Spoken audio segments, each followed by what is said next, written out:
मुझे ये बताएं आप कि पॉलिटिकली अभी आप देखते हैं कि एक मोटिवेटेड, ये बात सही है जो इंदु जी कह रहे थे, अभी आकाश जी ने जो बात कही, लोग जो जो भी मुझसे मिले हर आदमी आतुर था, हर आदमी चाहता था कि वो महाकुंभ में जाए। और ये एक तरीके से ये उनके अंदर भावना जागृत करना ये एक बहुत बड़ी कामयाबी है, इससे इनकार नहीं किया जा सकता। इसको कैसे लेते हैं और क्या आप इसमें एक पॉलिटिकल गेन भी देखते हैं? देखिए, सबसे पहले तो मैं आकाश जिंदल जी की ने एक बात कही, मैं उसके आगे की बात बता दूं आकाश जिंदल जी को। दरअसल इस बार का जो ये जो कुंभ हुआ, इसमें जो टूरिज्म है, जो पैकेज, ग्रुप पैकेज की बात हो रही थी कि प्रयागराज और काशी और अयोध्या का एक पैकेज बनाया जाए, ये पैकेज ऑलरेडी बन चुका है। ये जो जो लोग बसों से आए, साउथ से आए, महाराष्ट्र से आए, तमिलनाडु से आए, मध्य प्रदेश से आए, वो बस का एक पूरा ग्रुप चल रहा था जो मध्य प्रदेश से शुरू किया। पहले गया प्रयागराज, प्रयागराज में स्नान किया, उसके बाद काशी गया, बाबा विश्वनाथ के दर्शन किया, और उसके बाद अयोध्या गया, वहां भगवान श्री राम के दर्शन किया। इस तरह का उनका 8 से 10 दिन का पैकेज था। ये जो टूरिस्ट पैकेज चलाते हैं बसों वाले, बस वाले चलाते हैं, वो पैकेज ऑलरेडी चला इसी कुंभ में मुझे दिखाई दिया। ये मैंने खुद ऑब्जर्व किया, देखा लोगों को। 1-1 हजार बसें अयोध्या में खड़ी रही, 1-1 हजार बसें जो है प्रयागराज में खड़ी रही। अब आपका जो सवाल है, दरअसल इस कुंभ में 144 साल की बात तो है ही है, लेकिन मैं इस कुंभ की सफलता के लिए योगी आदित्यनाथ जी को बधाई तो जरूर दे रहा हूं, लेकिन योगी आदित्यनाथ जी के का जो मीडिया डिपार्टमेंट है, मैं उसको सबसे ज्यादा बधाई दूंगा। क्योंकि ये इतना व्यापक कैंपेन टेलीविजन पर चलाया गया इस कुंभ को लेकर के, शायद इससे पहले कभी चलाया गया होगा। इससे मैं आगे पॉलिटिकल इसका क्या इंप्रेशन पड़ा, मैं उस पर बताऊं। मैं एक छोटी सी घटना बताना चाहता हूँ। मैं दिल्ली में था, और दिल्ली में जो सरदार पटेल मार्ग है उसके पीछे एक रेस्टोरेंट है, फुजिया। फुजिया मैं खाना खाने गया था, मेरे एक दोस्त आए थे। वहां पर जब हम लोग पहुंचे, टेबल पर जैसे ही बैठे, तो बगल की टेबल पर पहले से ही 4 लोग बैठे हुए थे। और जब हम लोग बैठे तो चारों लोग कुंभ को लेकर के चर्चा कर रहे थे, क्योंकि टेलीविजन पर उन्होंने ऐड देखा था कि कुंभ चलो, कुंभ चलो, कुंभ चलो। वो आपस में चर्चा कर रहे थे कि आखिर कुंभ है क्या। उनमें से किसी को नहीं पता था कि कुंभ है क्या, कुंभ में होता क्या है, किस भगवान की पूजा होती है और कैसे होती है। मेरे साथ जो दोस्त थे उन्होंने मुझसे कहा कि मिश्रा जी देखिए, ये इनको थोड़ा आपको गाइड करना पड़ेगा, क्योंकि आप इस पर किताब लिख रहे हैं।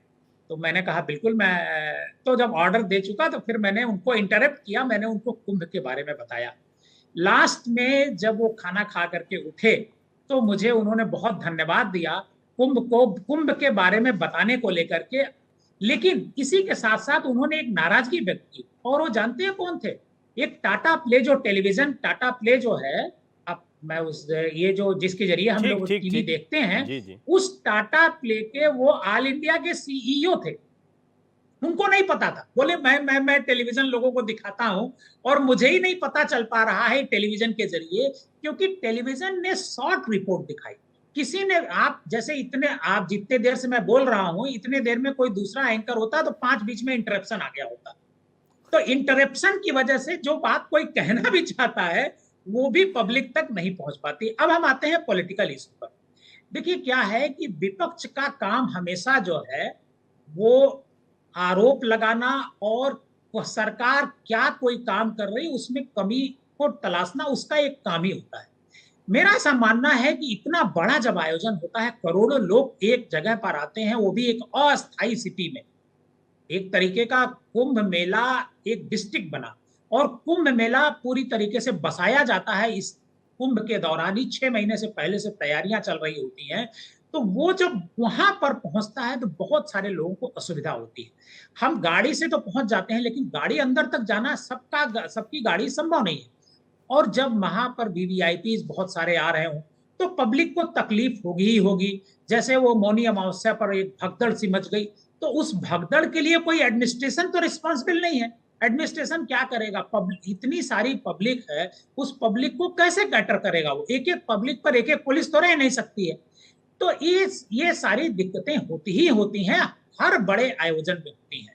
और इस पर जो समाजवादी पार्टी है, कांग्रेस है, जिसने सवाल बहुत सारे उठाए, तो वो कुंभ को लेकर के उनका कोई सवाल नहीं था।